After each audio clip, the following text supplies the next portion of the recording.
In this video, we're going to look at how you can use the multiband compressor to tighten up your high gain sounds. At the moment, I'm using a combination of the Bogner Überschall model.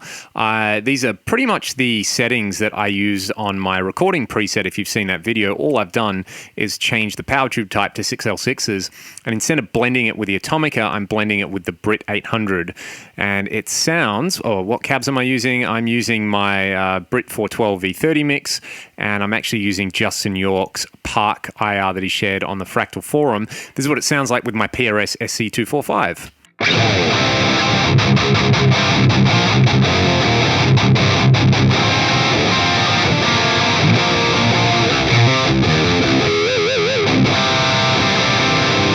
So pretty huge.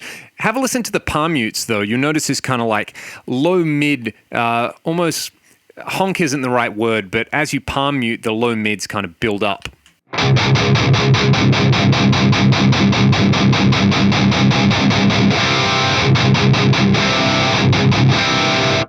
And there is quite a popular technique for taming that. Basically, most people refer to this as like the Andy Sneap trick. If you've seen any, if you go on YouTube and just basically search like Andy Sneap multiband comp, it's pretty much the trick. He, I think, shared a Waves multiband compressor, so a Waves plugin preset a while back that's, as I said, very popular. And we can get away with doing that in the box in the Axe 3. If we bring up the multiband comp block after the amp and cab, essentially what we want to do, set the crossover, say to like 90 hertz, and then we want to bring the high crossover down to about 1,000 hertz. I wish this could come a little bit lower, because it'd be nice to be able to sort of nail this around 350 like in Andy's preset, but this will do for now. And essentially all we're going to do is work on the mid band here. And we just want, essentially when we palm mute for this compressor, to just bring down these in between these frequencies, so between 90 hertz and 1,000 hertz. Like an EQ, but of course an EQ would bring that down permanently. We want this just when we're palm muting, so just when we exceed a certain threshold. So what I do is I'll sit there and I'll palm mute, and basically, let's say we want to bring the ratio, so like a 3-to-1 ratio or something like that to start with. What I'll do is I'll just palm mute and I'll bring this threshold down until we see a little bit of movement here when we're palm muting and not much movement when we're playing normally. So let's try that.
So for this particular patch, around minus 18 dB for the threshold, and you can play around with the attack and cater this to taste. Obviously, this is going to depend on the level coming out of your amp and cab block, so you will have to sit here and tweak these. But essentially use this as a guide, and if you're having trouble, especially with like really, really heavy tones when you're, mostly I find recording, you can use this to sort of level out the volume between the palm mutes and the normal playing. Like I said, if you go and check out a bunch of other videos on this like Andy Sneap technique, it might shed some more light on it in different contexts, but in the Axe, that's my favorite application of the multiband comp for heavy guitars. It just adds that sort of polish on a really heavy sound that I think makes the guitar a lot easier to work with in a mix. And also, if you're using FRFR, you can get rid of some of that like boom when you're playing really loud, and especially when you're playing palm mutes. And it's, yeah, I think it's pretty effective and pretty cool. So if you enjoyed this video, hit the subscribe button. You can check out my other shoots. And until the next video, I'll see you guys around.